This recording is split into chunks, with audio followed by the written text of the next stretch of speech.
6వ అధ్యాయము 3వ వచనాన్ని చదువుకుందాం. యెహోవాను గూర్చిన జ్ఞానము సంపాదించుకొందుము రండి. యెహోవాను గూర్చిన జ్ఞానము సంపాదించుకొనుటకు ఆయనను అనుసరించుదము రండి.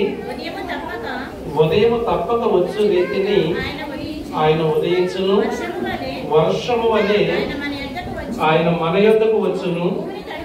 భూమిని తడుపునట్టి తొలకరి వర్షము కడవరి వర్షము వలె ఆయన మన యొద్దకు వచ్చును. ఈ యొక్క మాటలు ప్రియులారా మనం ఇక్కడ ఆలోచన చేస్తూ ఉన్నప్పుడు ఇక్కడ చెప్తున్నటువంటి మాట ఏంటంటే, యెహోవాను కూర్చిన జ్ఞానము సంపాదించుకుందాము రండి. ఎక్కడ దొరుకుతుంది జ్ఞానం? కాబట్టి ప్రియులారా దేవుని సన్నిధిలోనే దొరుకుతుంది. ఇప్పుడు చాలా మంది తల్లిదండ్రులు కానీ వారి తాతగారులు కానీ లేదనుకుంటే అక్క నాన్నమ్మలు అమ్మమ్మలు అందరూ సాక్ష్యం చెప్పారు వాళ్ళ బిడ్డల గురించి. ఏం సాక్ష్యం చెప్పారంటే, వీళ్ళందరినీ కూడా స్కూల్లో జాయిన్ చేస్తున్నాము, చాలా డబ్బులు ఖర్చు పెట్టి మరి మేము జాయిన్ చేస్తా ఉన్నాము. అలాగే అందరూ చెప్పారు కదా, ఈ సునీత గారు కూడా చెప్పారు, మా అక్క చాలా కష్టపడి తన కష్టార్జితం అంతా కూడా వెచ్చించి ఆ యొక్క బిడ్డలు చదివిస్తా ఉన్నది. ఎందుకంటే వాళ్ళ మధ్య జ్ఞానవంతులు కావాలని. సలోమి గారు అంటారు కదా, మరి మా యొక్క మనవరాలు మనవడు కూడా వాళ్ళ ఇక్కడ నుండి చక్కగా చదువుకుంటే వాళ్ళు జ్ఞానవంతులు అవుతారని. కాబట్టి పిల్లారా మరి ఎక్కడ ఆ యొక్క స్కూల్స్ లో కానీ కాన్వెంట్స్ లో కానీ ఆ యూనివర్సిటీల్లో కానీ మనం జాయిన్ చేసినప్పుడు అక్కడ ఏం లభిస్తుంది అంటే, మన బిడ్డలకు ఒక జ్ఞానం అనేది లభిస్తుంది. అది ఏ జ్ఞానం అంటే ప్రియులారా, వాళ్ళ భవిష్యత్తులో చక్కని ఉద్యోగంలో స్థిరపడే జ్ఞానమే తప్ప దైవ సంబంధమైన జ్ఞానం అక్కడ రాదు, బోధింపబడదు. అది ఏదైనా క్రిస్టియన్ స్కూల్స్ అయితే, అవి ఏదైనా క్రిస్టియన్ స్కూల్స్ అయితే అక్కడ ఏంటంటే ఉదయమే ప్రార్థన, దేవుని యొక్క వాక్యము ఇవన్నీ కూడా నేర్పుతారు. కాబట్టి కొంతవరకు అక్కడ భయము భక్తి అనేటటువంటిది, అంటే ఈ యొక్క దైవ సంబంధమైనటువంటి భక్తి అనేటటువంటిది వస్తుంది. ఇంకా మిగతా మనం ఎక్కడ చేసినప్పటికీ కూడా అక్కడ ఏమొస్తుంది అంటే పిల్లల జ్ఞానం మాత్రమే, లోక సంబంధమైన జ్ఞానం మాత్రమే బిడ్డలకే వస్తుంది. ఆ జ్ఞానం లెక్కల్లో ఉన్నటువంటి వాడు ఇంజనీర్ అయ్యాడు, సైన్స్ లో ఉన్నటువంటి వాడేమో డాక్టర్లు అవుతున్నారు, ఇంకా ఏదైనా చరిత్ర తెలిసినటువంటి వాడేమో ఐఏఎస్ ఐపీఎస్లు అవుతున్నారు, రకరకాలైనటువంటి విషయాలకు వెళ్తా ఉన్నారు. కాబట్టి ఆ జ్ఞానం కూడా నీకు ఉచితంగా రాదు, కొంత డబ్బు ఖర్చు పెట్టుకుంటేనే తప్ప రాదు. కాబట్టి ప్రియులారా, ఆ జ్ఞానము అనేక చోట్ల రకరకాలైనటువంటి ఆ యొక్క విధానాల్లో వెళ్తా ఉంది. కాబట్టి ఇప్పుడు యెహోవాను కూర్చొని జ్ఞానం సంపాదించుకోవాలంటే ఏం చేయాలంటే ప్రియులారా, యెహోవాను కూర్చొని జ్ఞానము సంపాదించుకున్నటకు ఆయనను అనుసరించడము రండి.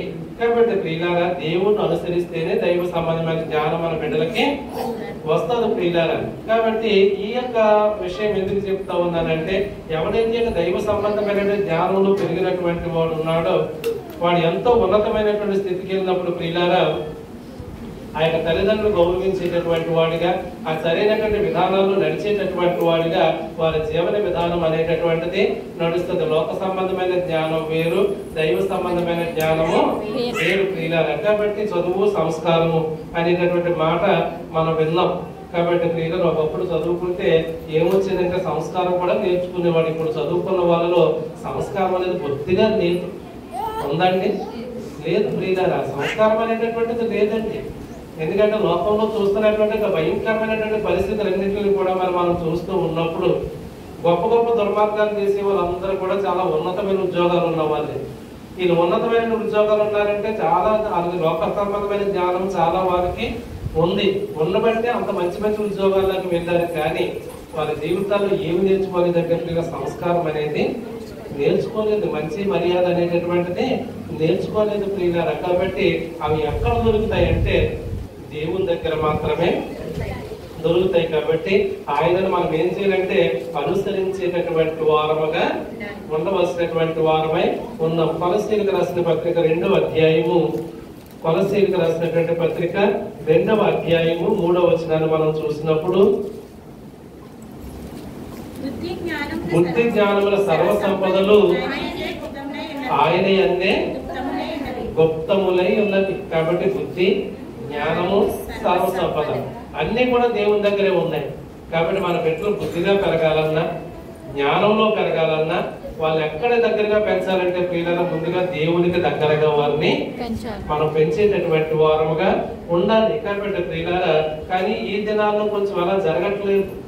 మన సంఘంలో పర్వాలేదు, ప్రతి పిల్లవాడిని కూడా చిన్నప్పటి నుండి చక్కగా సండే స్కూల్ పరిచర్యల్లో నడిపిస్తా ఉన్నారు. కానీ కొంత టైం వచ్చేసరికి ఏమవుతుందంటే ప్రియులారా మనం కట్టేటటువంటి లక్షల ఫీజుకి ఆ కాలేజీ వాళ్ళు స్కూల్ వాళ్ళు ఏం చేస్తారంటే ఆ యొక్క ఆదివారమే ప్రైవేట్ క్లాసులు పెడతారు, ఆదివారమే అసైన్మెంట్లు పెడతారు, లేదా ఏమీ లేకపోతే పిల్లలు హోంవర్క్ అయినా ఇస్తారు. ఇచ్చిన తర్వాత పిల్లలు ఏం చేస్తారంటే ఆదివారం చర్చకు రాకుండా ఇదిగో చాలా హోంవర్క్ ఉంది, లేదంటే ఆ యొక్క రికార్డ్ చేసుకోవాలి, ప్రాజెక్ట్ చేసుకోవాలి అని చెప్పేసి వాళ్ళు ఏమైపోతున్నారంటే పిల్లల తెలియకుండానే దేవునికి దూరము అయిపోతున్నటువంటి పరిస్థితి ఉంటా ఉన్నది. కానీ చెప్తున్నటువంటి మాట ఏంటంటే దైవ సంబంధమైనటువంటి జ్ఞానం నేర్చుకుంటే మిగతావన్నీ కూడా దేవుడు ఇవ్వగలిగేటటువంటి వాడుగా ఉన్నాడు. కాబట్టి ప్రియులారా ఆ యెహోవాకు వచ్చినటువంటి జ్ఞానం సంపాదించడానికి మనము దేవుని సన్నిధానానికి రావాలి, మన బిడ్డలు కూడా దేవుని సన్నిధానానికి మనము నడిపించేటటువంటి వారముగా ఉండవలసినటువంటి వారమై ఉన్నాం. ఎందుకంటే దేవుని యొక్క ఉపదేశం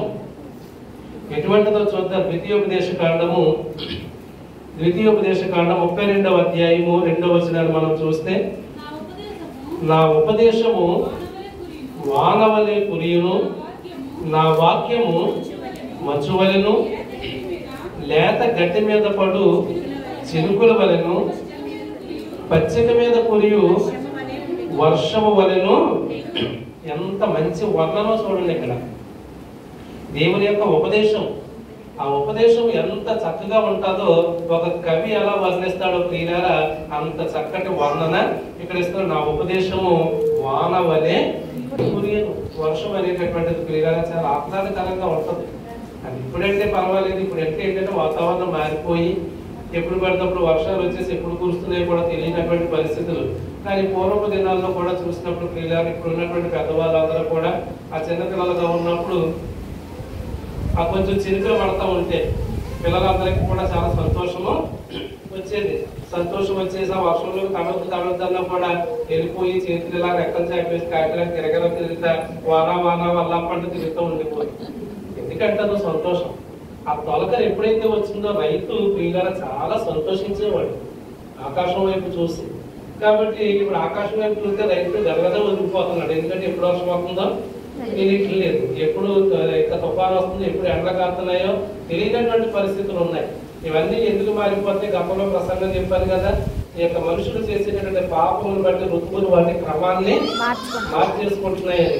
కాబట్టి ప్రియులారా అటువంటి వాన ఎంత సంతోషకరంగా ఉంటుందో దేవునికి ఉపదేశం అంత చక్కగా ఉంటదటండి. తర్వాత అంటున్నాడు, నా వాక్యము మంచు వలెను, లేత గడ్డి మీద పడే చిరుకుల వలెను ఉంటాయి. పచ్చిక వెనకబెట్ట ప్రియులారా యొక్క పచ్చనైనటువంటి వరిసేలు చూడండి. ఇప్పుడు ఆకుమట్టి వేసిన తర్వాత మళ్ళీ తర్వాత నాటిన తర్వాత కొంత ఎదిగినప్పుడు ఈ యొక్క మంచు పడతా ఉంటే అవన్నీ కూడా ఆ యొక్క గడ్డి పరకల మీద పైన ఆ మంచు బిందువులు ఏదో అలాగే భగవంతుడు అలా పెడతాడు. అదంతా కూడా మంచి ఆర్తది కళాత్మకంగా చూడగలిగేటటువంటి వాడికి చాలా సంతోషాన్ని ఇస్తుంది అది.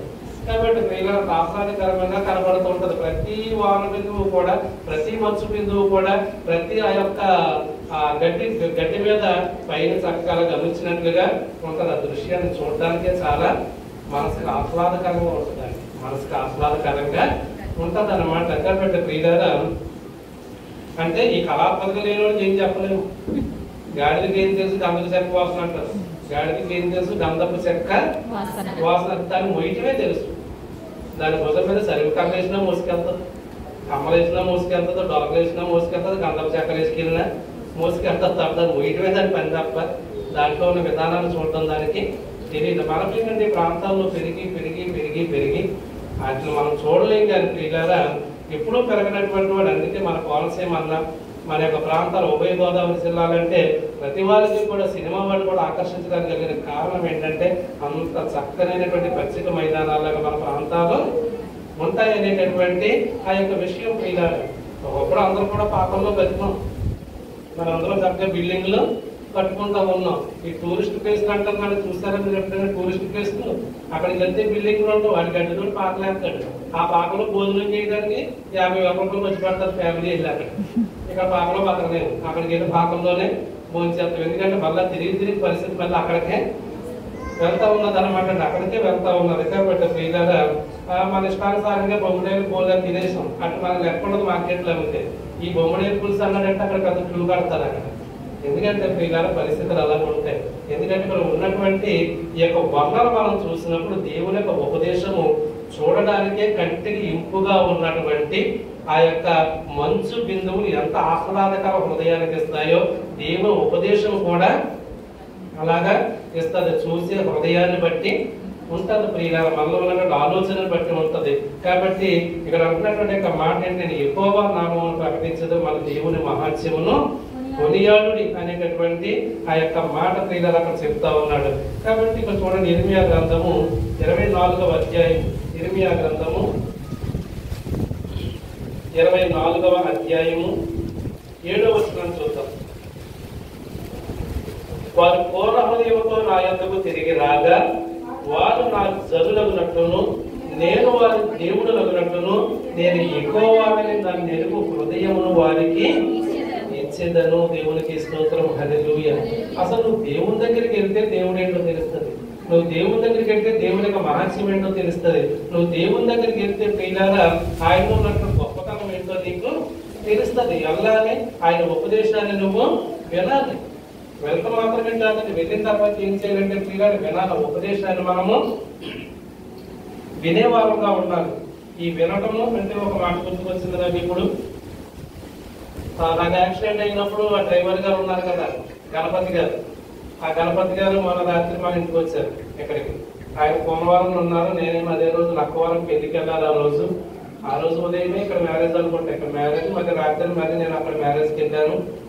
ఆ వెళ్తా ఉన్న టైంలో ఆయన కోనవరం వచ్చానండి అని చెప్పేసి అన్నారు. కోనవరం వచ్చానని చెప్పేసి అంటే నేను అయితే బండి మీద తీసుకొచ్చినంత లారీ అక్కడ పెట్టారు, ఇక్కడికి వచ్చారు.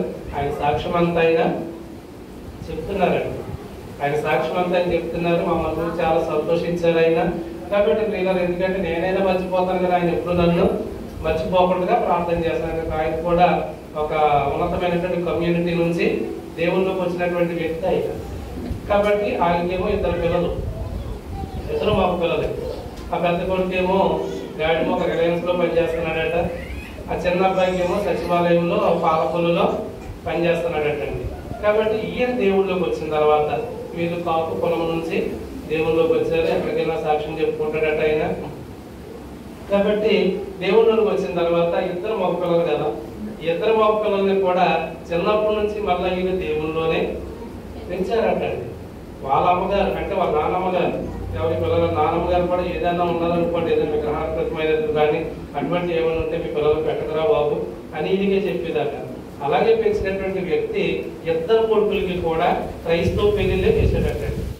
అక్కడ 200 కుటుంబాలు, అక్కడ 200 గడపలో 200 కుటుంబాలు ఏదో చెప్పాడు. ఈ 200 కుటుంబాలలో ఈ రకమైనటువంటి మ్యారేజ్ చేసినోడు ఇతను ఒక్కడేనా నువ్వు ఎలా పెళ్లి చేస్తావు ఎవడో రాడా అన్నారట. నేను అన్నాను సాక్ష్యం బాబు సార్ వచ్చి మీరు చెప్పండి, ఇక్కడ మామూలు అప్పుడు కానీ క్రిస్మస్ తీసుకొస్తే 23వ తారీఖు మీకు ఏ పనున్నా మానేసి మీద వేదిక మీద చెప్పండి అన్నాను. ఎవడో రాని ఇంటికి ఏంటంటే 1000 మంది వచ్చారు అక్కడ పోయిందండి, పెద్ద కొడుకు పోయింది 1000 మంది. కాబట్టి వినటం అనేటటువంటి విషయం గురించి చెప్తున్నాను చూడండి. ఈయన చెల్లెలు ఉంటుందట, ఈయన చెల్లెలు లేకపోతే మేనకోడలో చెల్లెలు కూతురు చెల్లెలే. అస్సలు దేవుడు అంటే ఇష్టం ఉండదట. అస్సలు దేవుడు అంటే ఇష్టం ఉండకపోతే అప్పుడు ఈయన పెళ్లిని కొడుకు పెళ్లి చేస్తున్నారు కదా ఆ ప్రసంగం. ఎందుకని ఏ చర్చకి వెళ్ళేవాడు అంటే ఇప్పుడు ఇక్కడ మన దైవామణి గారు అంటారు కదా సత్యానందం గారు, ఆ సత్యానందం గారు అబ్బాయి మార్తేలో పెడతారు కదా, అప్పుడు ఆ చర్చకి వెళ్ళేవాళ్ళంటే మార్తేలకు వచ్చినటువంటి అబ్బాయే వీళ్ళ అబ్బాయి పెళ్లికి ప్రసంగం చేశాడండి. ఈ ప్రసంగం విని, ఏ ప్రసంగం? పెళ్లి ప్రసంగం విని అది చేసిన తర్వాత రోజు అన్నదంట అలాగైతే క్రైస్తవ పెళ్లిలు ఎంత బాగా జరుగుతాయా అని చెప్పేసి ఆవిడ క్రైస్తవులు అయిపోతుందండి. పెళ్లిలో ఎంతమంది ప్రసంగాలు టైం ఇస్తారు మనం? టైంకి రమ్మంటే చెప్పరాట్లే కదా మాతో పాస్టర్ తోటి. ఎందుకు టైంకి రమ్మంటానంటే నేను ఎవరి పెళ్లిలు ఎలా జరిగితే మనకు అనవసరమైన విషయం అది. ఎవరి పెళ్లిళ్ళు లక్షలు ఖర్చు పెట్టి ఏం చేసుకుంటే మనకు అనవసరం అది. కానీ నా సంఘంలో జరిగే వాటికి అంత ప్రాముఖ్యత ఎందుకు ఇస్తానంటే పిల్లగా మనుషులు వచ్చినటువంటి అతిథులు వచ్చినటువంటి జనాంగము వినేటటువంటి సమయానికి దేవుని యొక్క మాటలు మనం వినిపించేటటువంటి వారముగా ఉండాలి. ఎంతసేపు చేసి ఉంటాడు ఏంటంటే 70 ప్రసంగం ఆది చేతిలో 30 నిమిషాలు 40 నిమిషాలు ప్రసంగం చేసి ఉంటాడు. ఈ ప్రసంగానికి దేవుని వ్యతిరేకించేటటువంటి వ్యక్తి ఆమె దేవుళ్ళలోకి వచ్చేసి క్రైస్తవ పిల్లలు ఎంత అందంగా ఉంటాయా అని మనం ఉంటున్నాయా, చాలా అలర్తలు ఉంటాయి. ఎక్కడ వాక్యానికి సమయం అనేది ఉండదు ప్రియులారా, ఎక్కడ సమయం ఉండదు. ఆ సందేశాలు లేవు, అన్ని గ్రీటింగ్సే. సందేశాలు లేవు, అన్ని శుభాలు చెప్పడమే. ఎందుకంటే సందేశం చెప్పేటటువంటి సమయానికి ఎవరు కూడా సిద్ధపడలేదు కాబట్టి.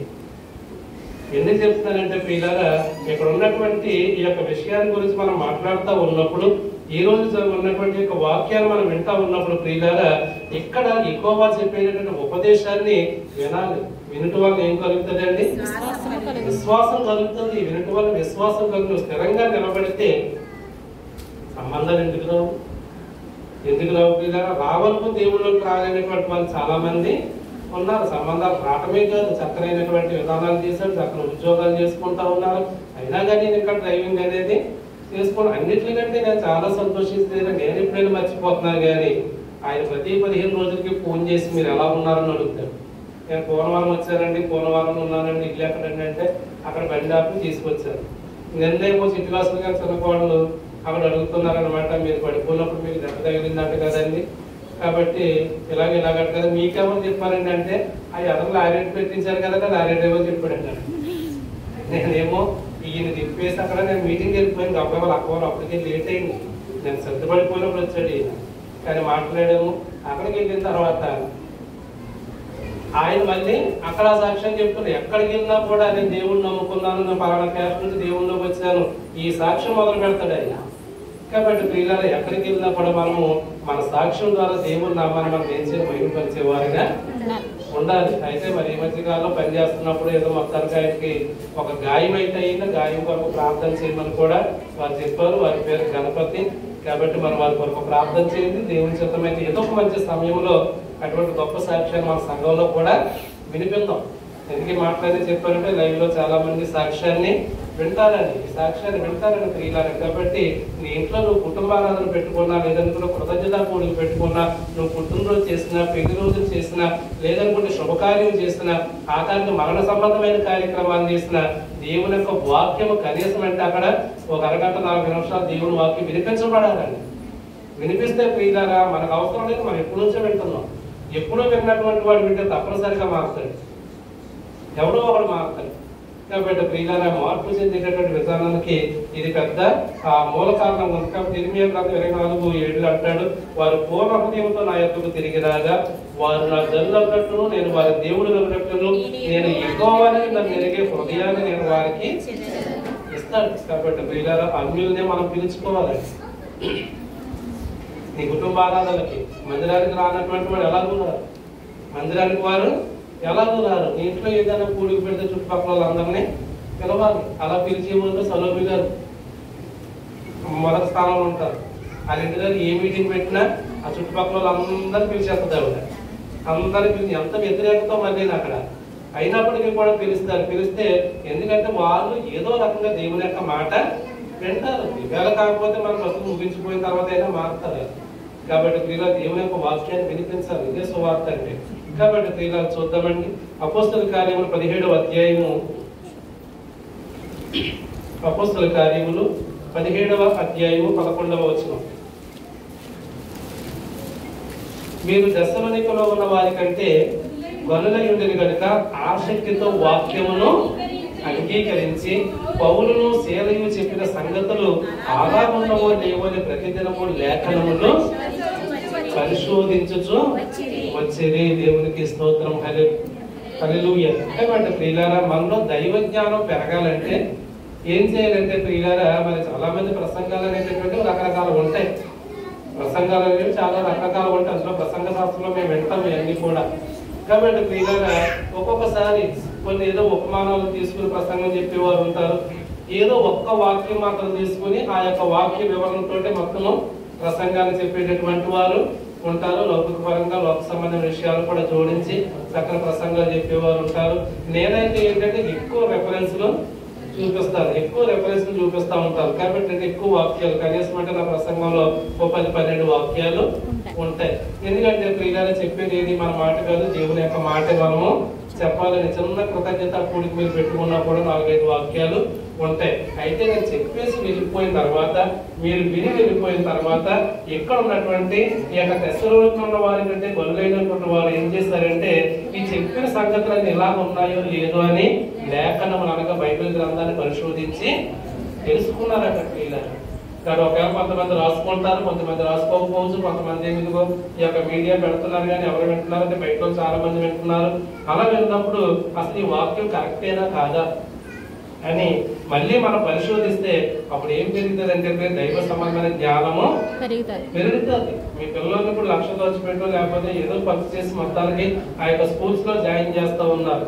వాళ్ళ ఇంటికి రాగానే పిల్లలు ఏదో ఒక స్నాక్స్ వాళ్ళకి ఇచ్చిన తర్వాత హోంవర్క్ రాయమని చెప్తున్నారండి, హోంవర్క్స్ రాయమని చెప్తున్నారు. కాబట్టి పిల్లలు ఆ హోంవర్క్స్ ఎందుకు రాస్తారంటే మళ్ళా రిపీట్ చేయాలి.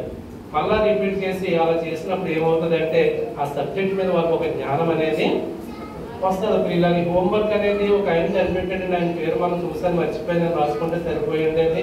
ఆయన కూడా మేస్టారేనట. మేస్టారే కాబట్టి విద్యార్థులు బాగా అర్థం చేస్తుంటే వాళ్ళు శిక్షించాలనుకున్నాడట. ఎలా శిక్షించాలి వీళ్ళని అని చెప్పేసి అనుకుని ఈ హోంవర్క్ ప్రవేశపెట్టాడట మేస్టర్. ఆయన పేరు మర్చిపోయింది. కాబట్టి అప్పటి నుంచి హోంవర్క్ అనేది వస్తానే ఉంది. హోంవర్క్ అప్పటి నుంచి కూడా వస్తానే ఉన్నది. కాబట్టి పిల్లల యొక్క థామస్ ఎడిసన్ అనే ఆయన కూడా ఈ యొక్క రసాయన శాస్త్రాన్ని కనుక్కుంటూ ఉన్నప్పుడు యాపిల్ పండు చెట్టు మీద నుంచి కూర్చుంటే కింద పడింది. మా పాప ఇప్పటికీ అంటది, ఆ పంట పండేదో తినేసి వెళ్ళిపోయింటే బాగుంది కదా, దాని గురించి ఎందుకు ఆలోచించాడు మా ప్రారంభించాను కాబట్టి ఆయన ఆలోచించాడు కాబట్టి. అంతేకాని పిల్లల వెంటనే కొరుకు తినేయకూడదు. వెంటనే ఆయన కూడా యాపిల్ పండు కొరుకు తినేది ఎంత సైన్స్ పుట్టేది కాదు, ఎంత సైన్స్ అనేది పుట్టేది కాదు. పిల్లల ఇవన్నీ కూడా కనుక్కున్నాడు అనమాట. గాలిలో పలానా తేలుతుందా, పై బరువు ఉంటే కింద పడుతుందా, ఎందుకు పడింది, ఎలా పడింది, ఇవన్నీ కూడా.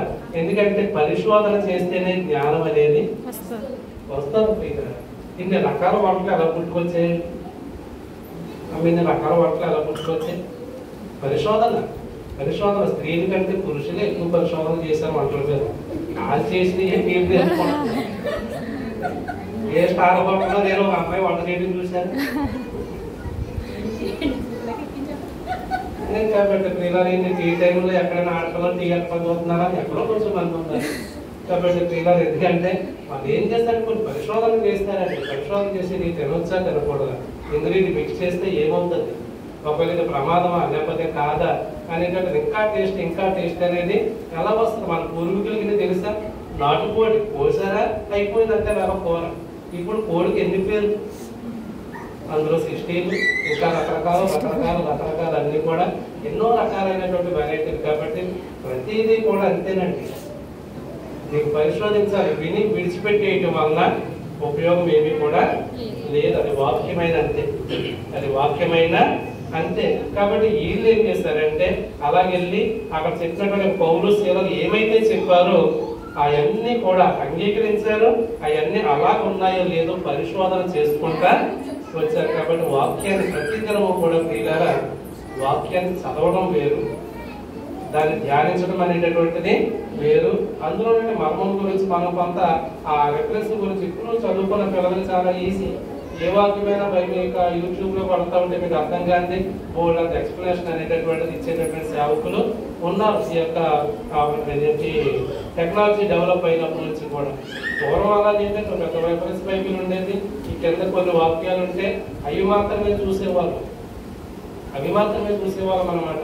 కాబట్టి అప్పుడు చాలా కష్టం వాక్యం సిద్ధపడటం. ఇప్పుడైతే చాలా సులువు. అలాగని కాదు కానీ మోకాల నుంచి ప్రార్థన చేస్తే ప్రియులారా వాక్య మర్మాలు దేవుడే బయలుపరిచేవాడుగా కూడా ఉంటాడు. కాబట్టి అటువంటి పరిశోధన మనం చేయాలి. యెహోవాకు వచ్చిన జ్ఞానం సంపాదించడానికి ఆయనను మాత్రమే అనుసరించేవారుగా ఉండాలి. కాబట్టి ఎవరైనా బాగా మంచి ఇంగ్లీష్ లో మాట్లాడాలనుకున్నారనుకోండి, ఇంగ్లీష్ లో మాట్లాడాలనుకుని తెలుగు మాస్టర్ని అనుసరించి ఇంగ్లీష్ వస్తుందండి అమ్మ రాదు. ఇంగ్లీష్ నేర్చుకోవాలనుకున్నాడు ఇంగ్లీష్ మాస్టర్ దగ్గరే కూర్చోవాలి, తెలుగు నేర్చుకోవాలనుకున్నవాడు తెలుగు మాస్టర్ దగ్గరే కూర్చోవాలి, దేవుని గురించి తెలుసుకోవాలనుకున్నవాడు దేవుని దగ్గరే కూర్చోవాలండి. మోకరించి ప్రియులను నువ్వు కూర్చుంటే దైవ సంబంధమైన జ్ఞానాన్ని దేవుడు నీకు ఇచ్చేటటువంటి వాడుగా ఉంటాడనమాట. ఆ 12వ వచనం, అందుచేత వారిలో అనేకులు ఘనత గల గ్రీసు దేశస్థులైన స్త్రీలలోను పురుషులలోను చాలా మంది విశ్వసించిరి. దేవునికి స్తోత్రం. హల్లెలూయా. స్త్రీలు పురుషులు కూడా పరిశోధన చేశారు. వాళ్ళందరూ కూడా మీ ద్వారా విశ్వసించినటువంటి వారుగా ఉన్నారనేటటువంటి ఆ విషయాన్ని తెలియజేస్తూ ఉన్నారు. న్యాయాధిపతుల గ్రంథము, హోషేయ గ్రంథము 6వ అధ్యాయం 4వ వచనం చదవండి. హోషేయ గ్రంథము 6వ అధ్యాయం 4వ వచనం చదవండి. నేనే చదవనా? ఎఫ్రాయిము నిన్ను నేనేమి చేతును, యోధా నిన్ను నేనేమి చేతును, తెల్లవారగానే కనబడి మేఘం ఎగిరిపోవునట్లును ప్రాతకాలం పడు మంచు ఆరిపోవునట్లు మీ భక్తి నిలువకపోవును. కాబట్టి ప్రియులారా, మన దేవుడు అన్ని బాగానే చెప్తున్నాడు, అన్ని బాగానే ఇస్తున్నాడు. కానీ కొంతమంది యొక్క జీవితాల్లో ఏమైపోతుందంటే ప్రియులారా, ఆ యొక్క మంచు ఉదయకాలం పడినటువంటి మంచు సాయంత్రం ఎలాగైతే ఆవిరైపోద్దో చాలా మంది భక్తి జీవితాలు అలాగే ఉంటున్నాయి అన్నాడు. మధ్యలో వచ్చేసరికి ఏమైతుందంటే ప్రియుల భక్తి అంతా కూడా పాడైపోతుంది. ఆ విత్తనాల ఉపమానంలో కూడా అంతే కదా, విత్తనాల ఉపమానంలో కూడా అంతే. మంచి నేలను పడిన విత్తనములు మాత్రమే ఎదిగి ఫలించే, మిగతావన్నీ కూడా ప్రియులారా లోక సంబంధమైనటువంటి కష్టాల్లో, సుఖాల్లో, ఇరుకుల్లో, ఇబ్బందుల్లో, వ్యర్థమైనటువంటి మాటల్లో ప్రియులారా ఎదగలేక అవన్నీ కూడా పాడైపోయినటువంటి విత్తనాలుగానే ఉన్నాయి. న్యాయాధిపతుల గ్రంథము 2వ అధ్యాయము 18-19 వచనాలు. తమ శత్రువులు తమను బాధింపగా వారు విడిచిన నిట్టూర్పులు యెహోవా విని సంతాపించి వారి కొరకు న్యాయాధిపతులను పుట్టించి ఆయా న్యాయాధిపతులను తోడయుండి వారి దినములన్నిటను వారి శత్రువుల చేతుల నుండి ఇశ్రాయేలీయులను రక్షించెను. దేవునికి స్తోత్రం. హల్లెలూయా.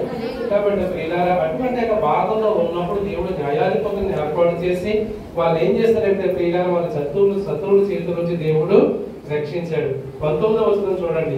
ఒక్కొక్క న్యాయాధిపతి చనిపోగా వారి వెనుకకు తిరిగి ఇతర దేవతలను అనుసరించి పూజించుచు వాటిని సాగిపడుచు ఉండటం వలన తమ క్రియలలోనేమి తమ మూర్ఖ ప్రవర్తనలోనేమి దేనిని విడువక తమ పూర్వీకుల కంటే మరి మిగిలిన చెడ్డవారైది. దేవునికి స్తోత్రం. హల్లెలూయా.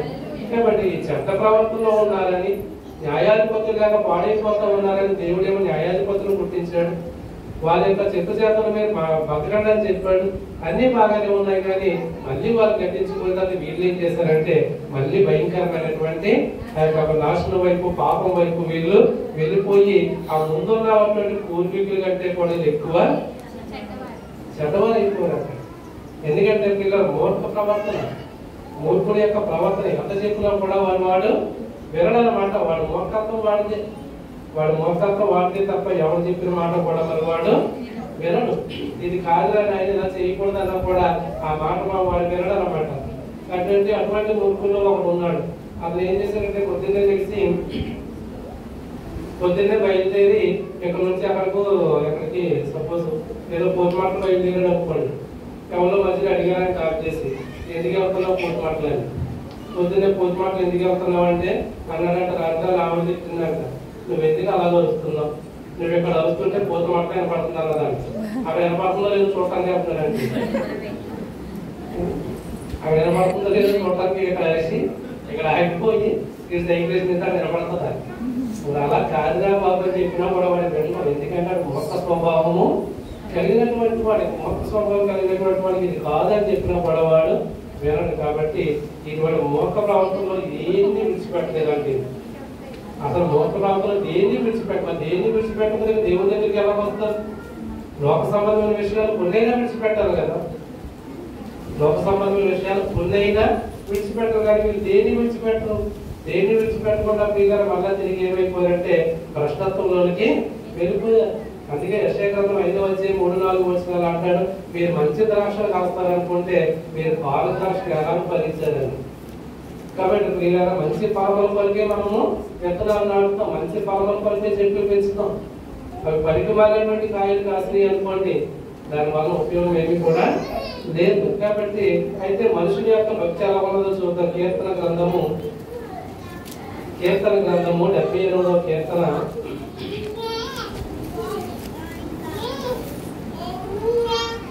78 కీర్తన 34వ వచనం చూద్దాం. వారిని ఆయన సంహరించినప్పుడు వారు ఆయనను వెదకిరి, వారి తిరిగి హృదయపూర్వకముగా ఎప్పుడు సంహరించడం అంటే కష్టాలు వచ్చినప్పుడు, సంహరించడం అంటే బాధ వచ్చినప్పుడు, సంహరించడం అంటే ప్రియులారా ఇబ్బందులు వచ్చినప్పుడు ప్రియులారా.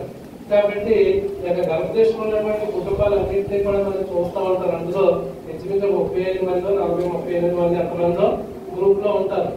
ఇందులో పిల్లల ప్రతిదానికి స్పందించేటటువంటి స్త్రీలు కొంతమంది మాత్రమే ఉన్నారు, యవనస్తులు కొంతమంది మాత్రమే ఉన్నారు. కాబట్టి పిల్లలు ఇటువంటి విషయంలో ప్రతిస్పందించకపోయినా వారి కొరకు నిత్యం కూడా ప్రార్థన చేస్తూనే ఉంటాం. కాబట్టి పిల్లల ఇప్పుడున్నటువంటి పరిస్థితుల మనం చూస్తూ ఉంటే ఏం జరిగిందంటే దేవుని యొక్క ఉగ్రత రాబోతా ఉంది. రాజ్యాల మీద రాజ్యాలు దండెత్తేటువంటి పరిస్థితి కొంత పిల్లలు ఇస్రాయేల్ అనేటువంటి సంపాదన వచ్చిన తర్వాత దేవుని కొరకు పిల్లల సాక్షులుగా మిగిలినటువంటి కుటుంబాలు ఉన్నాయి, దేవుడు పక్కనెట్టేసినటువంటి కుటుంబాలు కూడా ఉన్నాయి. ఎందుకంటే విస్తారంగా దేవుడు ఆశీర్వదించేశాడు కాబట్టి ఒకవేళ ఆ దేశమే కానీ ఇప్పుడు నాశనం అయిపోయింది అనుకోండి, తర్వాత పరిస్థితులు ఏంటి? కాబట్టి అలా సంహరించేస్తా ఉన్నప్పుడు వారు ఏం చేసి హృదయపూర్వకంగా దేవుని బతిమాలుకున్నారు. దేవుడు తమకు ఆశ్రయ దుర్గం మరియు మహోన్నతమైన దేవుడు తమకు విమోచకుడనియు వారి జ్ఞాపకము చేసుకున్నారండి. ఎప్పుడు కష్టం వచ్చినప్పుడు, బాధ వచ్చినప్పుడు, ఇబ్బంది వచ్చినప్పుడు అయినను వారి హృదయము ఆయన ఎడల స్థిరముగా ఉండలేదు. ఎందుకంటే ఇందాక కూడా చదివాం కదా, వారి మూర్ఖ స్వభావం ఏమాత్రమును విడిచిపెట్టక వారి పూర్వ పారంపర్యాచారం ఏమాత్రము విడిచిపెట్టారు ప్రియుల. విడిచిపెడితే ప్రియులారా దేవుడు నిన్ను గొప్పవారిగా చేస్తాడు అంతే. అందుకే గణపతి గారి సాక్ష్యాలు అందుకే చెప్పారు అంత గొప్ప సాక్ష్యం అని. ఎందుకంటే ఇంటికి ఎలా చేస్తున్నారో కానీ ఇంటికి ఎవడో రాడన్నారంటే అందరూ ఎందుకు రాదండి, అందరూ వస్తారు. కాబట్టి వచ్చిన తర్వాత ఏం జరిగిందంటే ప్రియులారా ఆమె ఇంకా కూడా రక్షణ కార్యాలు కూడా అక్కడ జరిగినాయి. కాబట్టి ఎప్పుడున్నటువంటి విషయాలు మనం ఆలోచన చేస్తా ఉన్నప్పుడు అయితే ఎంత జరిగినప్పటికీ కూడా దేవుడు ఎంతగా జ్ఞాపకం చేసుకుని వాళ్ళ హృదయం ఎలా ఉందంటే స్థిరముగా లేదు. ఎందుకంటే హృదయం అన్నిటికంటే మోసకరమైనది, అది ఘోరమైన వ్యాధికరం. ఆయన నిబంధనలు వారు నమ్మకంగా అయిపోలేదు. వారి నోటి మాటతో వారు ఆయన ముఖస్థుతి చేసి తమ నాయకులతో ఆయన యొక్క గొంగిరి. కాబట్టి మీరే నిజమైన దేవుడు, నేను నీతోటే ఉంటాను, నీవెప్పుడే నడుస్తానని దేవుడితో పలికారు కానీ అది హృదయపూర్వకంగా పలకలేదు అక్కడ. అది కేవలం కథల నుంచి వచ్చినటువంటి మాటే తప్ప హృదయం నుంచి వచ్చిన మాట కాదని ఎవరు గమనించారంటే దేవుడు గమనించాడు. దేవుడు గమనించాడు. ముఖస్థుతి చేసి తమ నాలుగుగా ఆయన యొక్క భక్తిని అయితే ఆయన వాత్సల్య సంపూర్ణుని వారిని నశింపజేయక వారి దోషము పరిహరించువాడు తన ముఖము ఏమాత్రము లేకుమనక పలుమార్లు కోపమును అణుచుకొనివాడు. దేవునికి స్తోత్రం, హల్లెలూయా. కాబట్టి ప్రియులారా ఆయన అటువంటి ప్రేమ కలిగిన దేవుడు, కృప కలిగిన దేవుడు. కాబట్టి ఇంకా ప్రియులారా భూమి మీద మనం అందరం కూడా సజీవులుగా ఉన్నాం. లేకపోతే మావాహ కాలంలో ఉగ్రత మరణం వస్తే ఒకేసారి మొత్తం అందరం కూడా కొట్టుకుపోయే పరిస్థితి ఉంటాను. ప్రియులారా ఎన్నో భయంకర పరిస్థితులు లోకంలో చూస్తూ ఉన్నాం. అన్ని పరిస్థితుల నుంచి దేవుడు తప్పించి మన సజీవులుగా ఉంచుతున్నాడంటే ఎంత కృప దేవుడు మన ఎడల చూపించాడు అనేటటువంటిది మనం చూసుకోవచ్చు. అయితే ఎందుకు ఈ యొక్క ఇబ్బందులు వస్తూ ఉన్నాయి, అది ఎందుకు ఉగ్రత వస్తున్నాయంటే రోమిలకు రాసిన పత్రిక 2వ అధ్యాయము 5వ వచనం అంటాడు, నీ కాఠిన్యమును మార్పు పొందని నీ హృదయమును అనుసరించి ఉగ్రత దినమందు అనగా దేవుడి న్యాయమైన తీర్పు బయలుపరచు దినమందు నీకు నీవే ఉగ్రతను సమకూర్చుకొనుచున్నావు. దేవునికి స్తోత్రం, హల్లెలూయా. కాబట్టి ప్రియులారా ఉగ్రత ఎవరు పట్టుకోవాలి మనమే. ఎందుకంటే హృదయ కాఠిన్యం మార్పు పొందని హృదయాలను అనుసరించుకున్నాడు. కాబట్టి ప్రియులారా ఇటువంటి పరిస్థితి ఉండకూడదు. ప్రియులారా ఇటువంటి పరిస్థితి ఉండకూడదు. ఎవరైనప్పటికీ కూడా మనం ఆలోచన చేస్తూ ఉన్నప్పుడు మన వాక్యం చెప్తా ఉంది, ఎవరైనా వృద్ధులైనటువంటి వారిని ఎలా చూడమన్నది తల్లిదండ్రులతో సమానంగా చూడమన్నది. పెద్దలు తల్లిదండ్రులతో సమానంగా చూడమన్నారు. ఎంతమంది చూడగలుగుతున్నారండి? ఎంతమంది సమాజంలో పెద్దలు గౌరవించగలుగుతా ఉన్నారు? ఎంతమంది యవనస్తులు వాహనాలు నడుపుతున్నప్పుడు ఒక వృద్ధుడు కనుక అడ్డొస్తే ఎంతమంది బ్రేక్ చేసి తప్పించి వెళ్తున్నారు? కొంచెం జాగ్రత్తగా వెళ్ళాయని చెప్పేసి అనేవాడు ఎవరైనా ఉన్నాడా? ఎవడో లేడు. ఆ వృద్ధుని గద్దించొద్దంటే వీళ్ళు గద్దించేస్తారు. కాబట్టి ఇటువంటి మూర్ఖమైనటువంటి ప్రవర్తన, ఆ పక్కకి వెళ్ళు ఎందుకు వచ్చావు రోడ్డు మీదకి అనేటటువంటి అక్కడ మాట్లాడకూడదు. అక్కడ తప్పట్టండి. అది గృహంలోనైనా ఎక్కడైనప్పటికీ కూడా ప్రియులారా, ఎందుకంటే ఈ హృదయాల్లో ఏమి లేదు, మార్పు అనేది లేదు ప్రియులారా. ఎవరిని ఎలా గౌరవించాలి, ఎవరికి ఎలా మర్యాద ఇవ్వాలి, ఎవరికి ఎలా మాట్లాడాలి, ఇవన్నీ కూడా లేవు. ఇవన్నీ ఎక్కడ వస్తాయంటే దైవ భక్తితో మాత్రమే వస్తాయి. అంతేకాదు ప్రియులారా, ఈ సంవత్సరం మళ్ళీ మన బిడ్డలు మళ్ళా పై తరగతులకి వెళ్తా ఉన్నారు. ఎవరైనప్పటికీ కూడా పై తరగతులకి వెళ్తా ఉన్నారు. కాబట్టి అలా పై తరగతులకి వెళ్తున్నటువంటి వారికి చెప్పే మాట ఏంటంటే, మీరు ఎంత నేర్పించినా కూడా అక్కడ అది లోక సంబంధమైన జ్ఞానమే వాళ్ళకి తప్పుతుంది. మీరు ఎప్పుడైతే దేవుని దగ్గర పెంచారో తప్పనిసరిగా దైవ సంబంధమైన జ్ఞానం ఎప్పుడైతే వచ్చిందో ప్రియులారా, వారి పెద్దలు గౌరవించేవారుగా ఉంటారు. కుటుంబ మర్యాదను కాపాడుకునేటటువంటి వారుగా ఉంటారు. అది లేకపోతే దేవుడు చెప్తున్నాడు, మార్పు పొందని హృదయాన్ని అనుసరించి నీకు నీవే తీర్చగలను ఉగ్రతను సమకూర్చుకుంటాం. కానీ వాక్యంలో చాలా చెప్పిన మాట ఏంటంటే, ఇలాగే చెప్పమనుకోండి, ఎవరు కూడా ఎవరికైనప్పటికీ కూడా ఒకరి మార్గము వారి ఎదుట వాడికి తిన్నదైన మార్గంగానే కనపడుతుందట. అందులో ఉన్న తప్పు ఏంటో వాడికి తెలియదు, అందులో ఉన్న దోషం ఏంటో వాడికి తెలియదు. నేను నడిచే మార్గమే కరెక్ట్ అనుకుంటాడు. నేను నడిచే మార్గమే కరెక్ట్, ఇది కాదని చెప్పినా కూడా వాడు వినడు. ఎందుకు వినడంటే హృదయ కారణం. అది మార్చుకోవాలి క్రైస్తవులు, అది మార్చుకోవాలి వాక్యం విన్నటువంటి వాళ్ళు. కాబట్టి ప్రియులారా, అటువంటిది లేకపోతే ఇటువంటి ఒక దినం వచ్చినప్పుడు తీర్పు దినాన్న ఎప్పుడు నువ్వు చాలా భయంకరమైనటువంటి ఆయన శిక్షకు నీవు గురవుతావు. ఆయన ప్రతి వారికి వారి వారి క్రియల చొప్పున ప్రతిఫలమించిన సత్క్రియను ఓపికగా చేయొచ్చు. మహిమను ఘనతను అక్షయతను వెలుగు వారికి నిత్య జీవము ఇచ్చిన సత్క్రియలు చేయడానికి మనం ఉసుగొలుపుకోవలసినటువంటి వారమై ఉన్న ప్రియులారా. కాబట్టి ప్రసంగి గ్రంథము 7వ అధ్యాయము 19వ వచనాన్ని మనం చూసినప్పుడు ప్రియులారా, పట్టణమందు 10 మంది అధికారుల కంటే జ్ఞానం గలవానికి జ్ఞానమే ఎక్కువైన ఆధారం. నీకంటే గొప్ప అధికారి ఎవడో ఉండొచ్చు, నీకంటే గొప్పవాడు ఎవడో 10 మంది ఉండొచ్చు. ఆ 10 మంది అధికారుల కంటే కూడా జ్ఞానవంతుడికి వాడి జ్ఞానమే ఎక్కువైన ఆధారం. అంటే నీకు దేవుడు చక్కనైనటువంటి జ్ఞానాన్ని నీకు అనుగ్రహిస్తే, నీ ముందు 10 మంది అధికారులు ఉన్నా కూడా వాళ్ళందరూ కూడా నీ జ్ఞానం ముందు తలవంచవలసినటువంటి వారే. అది దేవుడు చెప్తున్నటువంటి మాట. అది దైవ సంబంధమైన జ్ఞానానికి లోక సంబంధమైనటువంటి జ్ఞానానికి ఉన్నటువంటి వ్యత్యాసం ప్రియులారా. రాజే పరువు కావచ్చు, రాజు కావచ్చు, చక్రవర్తి కావచ్చు, రాజ్యాలంతని పరిపాలిస్తున్నటువంటి వాడు కావచ్చు, కానీ తన కళకు వచ్చినటువంటి భావం ఏంటో తెలుసుకునే అజ్ఞానంలో ఆయన ఉంటాడు ప్రియులారా. మరి ఎవరు తీసుకొచ్చేటప్పుడు ఎవరిని? దానియేలుని తీసుకొచ్చాడు. ఎందుకంటే తన దైవజ్ఞానం కలిగినటువంటి వాడు. దైవజ్ఞానం కలిగినటువంటి వాడి దగ్గర రాజైనా తలవంచవలసిందే, 10 మంది అధికారులైనా కూడా తలవంచవలసిందే ప్రియులారా, తలవంచవలసిందే. కాబట్టి నీ యొక్క జ్ఞానం, అటువంటి జ్ఞానాన్ని మనం ఏం చేయాలంటే ప్రియులారా, మనం పెంపొందించుకోవాల్సినటువంటి వారమై ఉన్నాం. ప్రసంగి గ్రంథం 10వ అధ్యాయం 10వ వచనం చూసినప్పుడు, ఇనుప ఆయుధము ముద్దుగా ఉన్నప్పుడు దానిని పదును చేయని ఎడల పనిలో ఎక్కువ బలము వినియోగింపబడు. అయితే కార్యసిద్ధికి జ్ఞానమే ప్రధానం. జ్ఞానం ప్రధానం ప్రియులారా. కాబట్టి ఏదైనా ఒక ఆయుధం ముద్దుగా ఉంటే దాన్ని ఏం చేస్తామో మనం వదిలిపెట్టాలి. వదిలిపెట్టకపోతే ఎక్కువ బలాన్ని ఉపయోగించాలి దాని కొరకు. అదే బదులైనటువంటి ఆయుధం అయితే ప్రియులారా అంత బలాన్ని ఉపయోగించవలసిన అవసరము ఏమీ లేదు. కాబట్టి అయితే కార్యసిద్ధి మంచిగా జరగాలంటే జ్ఞానాన్ని మనం ఏం చేయాలి? ప్రధానంగా ఆధారం చేసుకోవాల్సినటువంటి వారమై ఉన్నాం ప్రియులారా. మరి ఇప్పుడైతే అన్ని క్రియలు వచ్చేసి ఎంత బలమైనా కూడా లేపవతలు పడేస్తూ ఉన్నాయి. మరి పూర్వం చిన్నప్పుడు అక్కడే ఉండేది ఎవరిది? పెద్ద కర్ణాటక దొరకతప్పుడు నారాయణమూర్తి హాస్పిటల్ పక్కన పెద్దలైన ప్రకారం మీరు చాలా మందికి తెలుసు. కాబట్టి చాలా పెద్ద కర్ణాటక, అది స్లోపేర్లో ఒకటి. మరి ఇప్పుడు ఉన్నటువంటి యంత్రాలు అప్పుడు లేవే. ఇప్పుడున్న యంత్రాలు అప్పుడు లేవు. లారీల మీద కూడా వచ్చేది కదండి, కాలంలో వచ్చేవి అన్నీ కూడా. దొంగలన్నీ కూడా కట్టి ఒకదానికి ఒకటి కట్టి ఆ కాలంలో అవి తేలుకుంటా వచ్చి ఎక్కడో రాజమండ్రి నుంచి ఏజెన్సీకి వచ్చాయి.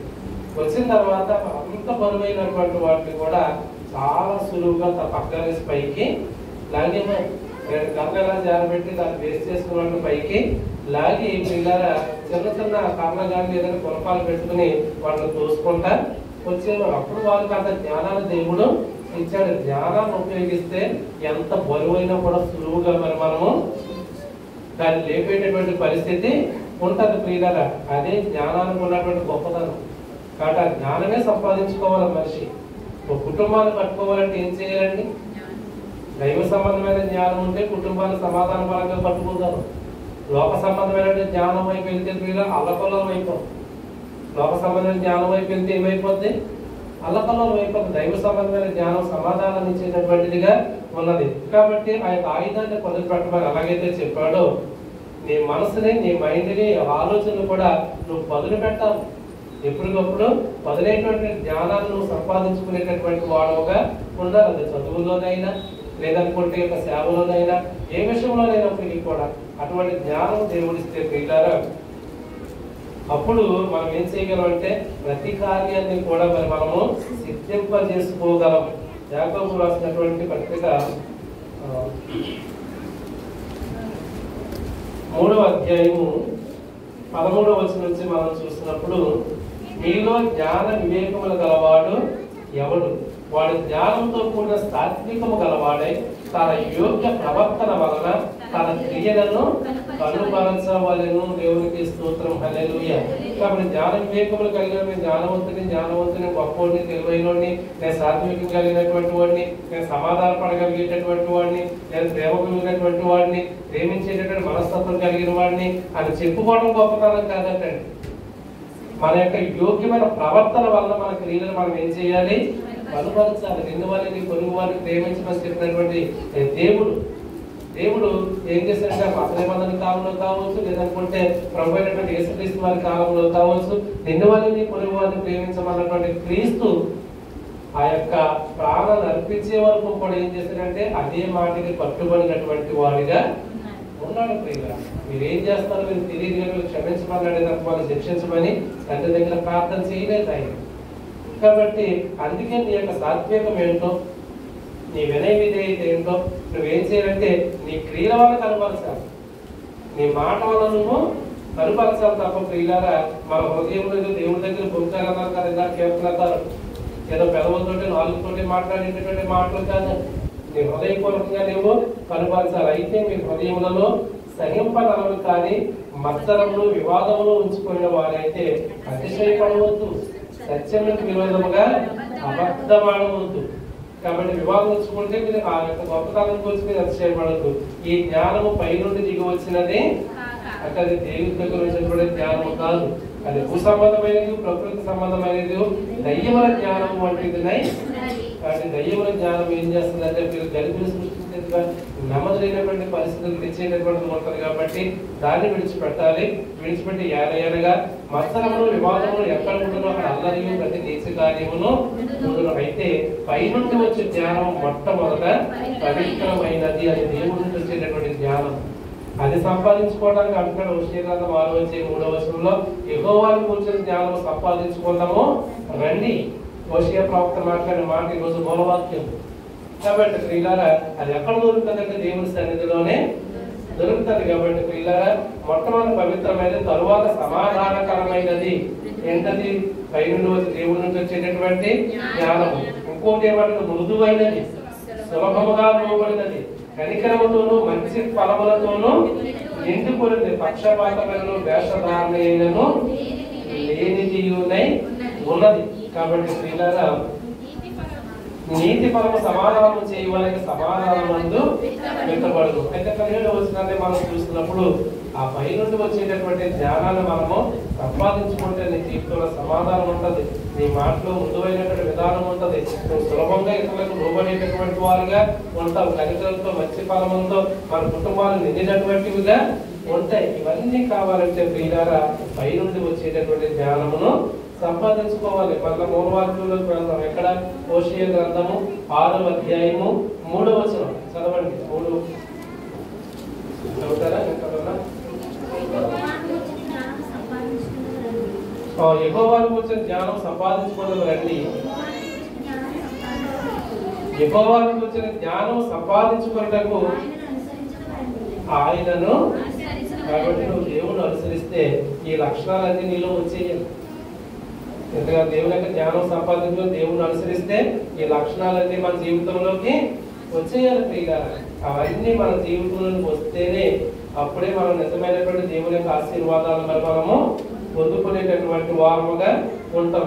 చివరిగా ఒక మాట చదివేసి మనం ముగించుకుందాము. కొలస్సీలకు రాసినటువంటి పత్రిక 2వ అధ్యాయము 8వ వచనం.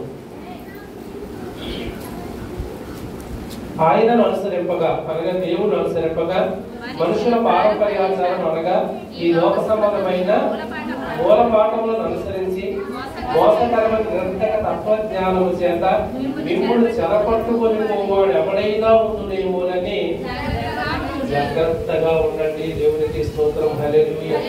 నువ్వు సంపాదించుకోవాలనుకుంటావు దైవ సంబంధమైన జ్ఞానాన్ని, నువ్వు విడిచిపెట్టాలనుకుంటున్నావు వ్యర్థమైనటువంటి విషయాల్ని, నువ్వు సమాధాన పడాలనుకుంటున్నావు, కానీ ఎవడో ఒకటి సమాధానాన్ని పాడు చేస్తాడు ప్రియులారా. ఎవడో ఒకటి పాడు చేస్తాడు. ఇంకెందుకు రండి ఫోన్ రండి ఇలాగనే సమాధాన పడాలని అనుకున్నావు అనుకోండి, ఎవడో ఒకటి వస్తాడు. నువ్వు అలాగే అనుకుంటున్నావా, నువ్వు ఎలాగైతే కాదు నువ్వు ముందే లోపోయిపోతావు, నీకెందుకు నువ్వు అలా ఉంటాడు ఎవరు ఏమంటాడు, నీకెందుకు నువ్వు అలా ఉంటాడు. ఉంటేనే సరే ప్రియులారా ఎంత అలానే ఉండిపోతాడు. కాబట్టి అదే రీతిగా పారంపర్యాచారం అవన్నీ కూడా వ్యర్థమైన ఆచారాలు చాలా విడిచిపెట్టాలని దేవుళ్ళు వచ్చిన తర్వాత విడిచిపెట్టలేము ప్రియులారా. ఆ పాస్టర్ గారు అలాగే చెప్తారు, కానీ ఆయన ప్రార్థన చేసుకుని వెళ్ళమనండి, మన పని మనం ఏదో మనము చేసుకుందాము. అలా చేసుకోవడం వల్ల ప్రియులారా నీ కుటుంబంలో ఏమి అభివృద్ధి ఉంది, నీ సంఘంలో నీ యొక్క సంఘంలో ఏమి అభివృద్ధి ఉంది, నీ వ్యక్తిగత జీవితంలో ఏమి నెమ్మది ఉంది, నీ వ్యక్తిగత జీవితంలో ఏమి సంతోషం ఉంది. ఇవన్నీ పాడైపోవడానికి కలిగినటువంటి కారణం ఏంటంటే ప్రియులారా మనిషి ఏం చేస్తున్నాడంటే 2 పడవల మీద ప్రయాణము. నువ్వు ఒకటే పడవ మీద ప్రయాణం చేయి, చాలా ప్రశాంతంగా వెళ్తాం, చాలా ప్రశాంతంగా వెళ్తాం. అదే కనుక ఈ పడవ మీద పాలు ఈ పడవ మీద పాలు ఇస్తూ నిలబడి ప్రయాణం చేస్తే ఎంత టెన్షన్ పడాలండి, ఎంత టెన్షన్ పడాలి. ఆ పడవ వెళ్తే పడిపోతాము, ఈ పడవ వెళ్ళి పడిపోతాము అనేటటువంటి ఎంతో ఒత్తిడి ఎంతో టెన్షన్ నీకు ఉంటుంది. అదే ఒకే పడవ మీద శుభ్రంగా ఉన్నాం అనుకోండి, వాళ్ళు నడుపుతాను పడుకుంటాం, హ్యాపీగా వెళ్ళిపోతాం, హ్యాపీగా అవతలకి వెళ్ళిపోతాం ప్రియులారా. కాబట్టి ఈ 2 పడవల మీద కాలు వేసి వెళ్ళేటటువంటి పరిస్థితి ఉండకూడదు ప్రియులారా, ఉండకూడదు. ఎవడో ఆశీర్వదించబడలేదు, ఎవడో ఆశీర్వదించబడ్డాడు అనేటటువంటి విషయాలు ప్రియులారా ఒకవేళ మీరు ఇంకా మీ మనసులో ఉంటే అటువంటి ఏ రకమైన వ్యర్థమైనటువంటి ఆచారాల వైపు వెళ్ళకుండా అభివృద్ధి చెందినటువంటి మాతలాంటి కుటుంబాలు కూడా మీరు మాదిరిగా తీసుకోండి. సేవకుడు అనేటటువంటి అటువంటి గంట కాదు. ఒక దేవుడి రాజు గారి ఉదాహరణగా తీసుకోండి, లేదంటే మమ్మల్ని ఉదాహరణగా తీసుకోండి. ఈ రోజు నేను చెప్పినటువంటి లారీ డ్రైవర్ గణపతి గారిని కూడా మీరు ఆదర్శంగా తీసుకోండి. నీ కొడుకును క్రైస్తవ పెళ్లి చేసి ఎవడో రావాలంటే 1000 మంది వచ్చారంట, భోజనం 1000 మంది ఊరంతా వచ్చేసారంట. ఇది ఎలా చేస్తాడు పెళ్ళని.